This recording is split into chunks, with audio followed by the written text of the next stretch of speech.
Hello students, আজি মই তোমালোকৰ আগত ডেচিমেলছৰ ওপৰত এটা টপিক লৈ আহিছোঁ লাইক এণ্ড আনলাইক ডেচিমেলছ। টপিকটো শুনিছে তোমালোকে আৰু বুজি পালে একদম ইজি হয়। গতিকে টপিকটো মই আৰম্ভ কৰোঁ আৰু যদি চেনেলটো ছাবস্ক্ৰাইব কৰা নাই চেনেলটো ছাবস্ক্ৰাইব কৰি দিবা আৰু ভিডিঅ'বোৰ লাইক কৰি দিবা।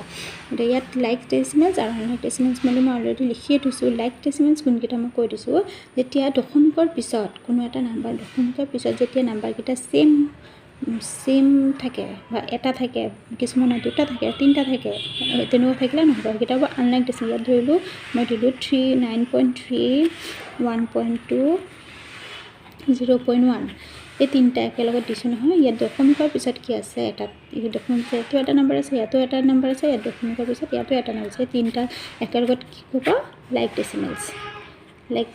লাইক ডেচিমেলছ হ'ল নহয়। ধৰিলোঁ ইয়াত 12.01 পিছত 14.16, 1.02 ইয়াত দশমিকৰ পিছত ইয়াত দশমিকৰ পিছত ইয়াত দুটা নম্বৰ, দশমিকৰ পিছত দুটা নম্বৰ, দশমিকৰ পিছত দুটা নম্বৰ। ফাৰ্ষ্টৰকেইটা চাই কোনো লাভ নাই। লাইক এণ্ড আনলাইক ডেচিমেলছত আমি দশমিকৰ পিছৰখিনি চাব লাগিব। ইয়াত দুটা, ইয়াতো দুটা, ইয়াতো দুটা, গতিকে এইটো এটা লাইক ডেচিমেলছ।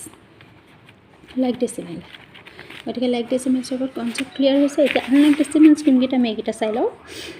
আনলাইক ডেচিমেলছ হ'ব ধৰিলোঁ ইয়াত 9.3 দিছোঁ, আমাৰ 14.16, 1.210 ইয়াত কি আছে চোৱা, দশমিকৰ পিছত ইয়াত এটা নম্বৰ আছে, ইয়াত দশমিকৰ পিছত দুটা নম্বৰ আছে, দশমিকৰ পিছত ইয়াত তিনিটা নম্বৰ আছে।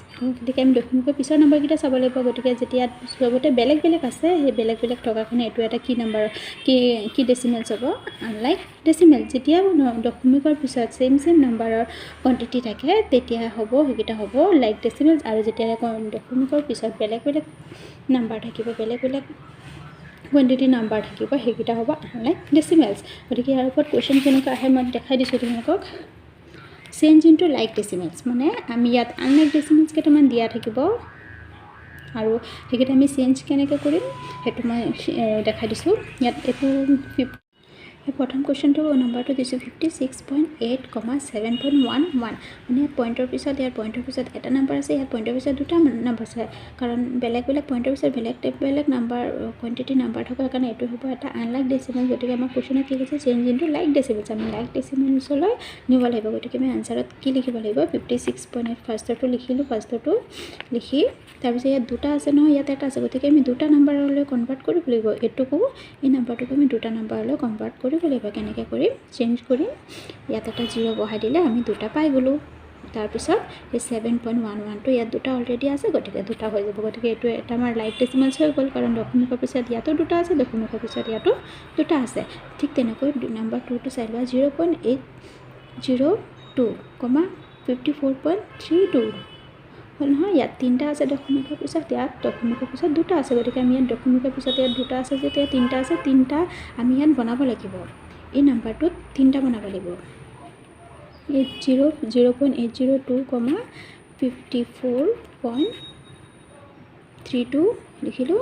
তাৰপিছত কি এটা দিব লাগিব, 0 দি আমি তিনিটা বনাই দিওঁ, বিকজ ইয়াত তিনিটা আছে, ইয়াততো আমি কমাব নোৱাৰিম, কাটিব নোৱাৰিম, কিন্তু আমি মাইনাছ কৰিব নোৱাৰিম, কিন্তু আমি এড কৰিব লাগিব। আমি মাইনাছ কৰিব নোৱাৰিম, নাম্বাৰৰ কোৱান্টিটিক আমি মাইনাছ কৰিব নোৱাৰিম, আমি এড কৰিব লাগিব। গতিকে আমি ইয়াৰ পৰা মাইনাছ নকৰি আমি ইয়াত এটা এড কৰি দিলোঁ। কি এটা এড কৰিলোঁ, 0 এড কৰি আমি দশমিকৰ পিছত তিনিটা নাম্বাৰ বনাই দিলোঁ আৰু ইয়াত লাইক ডেচিমেলছ কৰি দিলোঁ।